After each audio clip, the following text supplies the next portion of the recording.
देवेंद्र फडणवीस आपण जेनजी सोबत चर्चा करणार आहे, बरं वाटलं ऐकून. पण या देशामध्ये जेनजीचा विचार केला तर 100 में से 90 परेशान, फिर भी मेरा देश महान. किसी का भला नहीं किया मोदी ने, फिर भी मोदी विश्वगुरु. हे जे सुरू आहे याचं तुम्ही काय उत्तर द्या? सातत्यानं एमपीएससीचे पेपर फुटणार, फूड इन्स्पेक्टरचा पेपर फुटणार, फार्मसिस्टचा पेपर फुटणार, विद्यार्थ्यांच्या डोळ्यात पाणी येणार. आजही पुणे विद्यापीठाच्या बाहेर विद्यार्थी बसले आहेत कारण की ज्युनियर इंजिनिअरचा पेपर फुटला, MMRDAचा पेपर फुटला. सीईटीमध्ये काय झालं तेही आपण पाहिलेलं आहे. अमरावतीमध्ये एक मुलगा वारलेला आहे.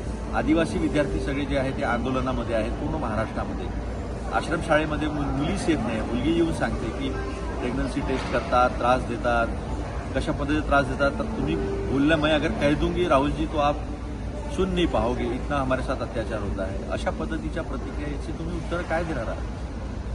काम करा. तुम्हाला मुख्यमंत्री बनवलेलं आहे महाराष्ट्राने. काम करा. हे जेनजी वगैरे जे आहे ना ते प्रश्न विचारणार आणि प्रश्नाचे उत्तर देऊ नाही लागले तर मग पुन्हा तुमचा प्रॉब्लेम होईल. FIR टाकाल, पोरांना त्रास द्याल, त्यांच्या घरामध्ये तुमच्या ABVPचे गुंड पाठवाल. असे धंदे करू नका. अभी जो बूंद से गई है वो हौद से भी नहीं आने वाली.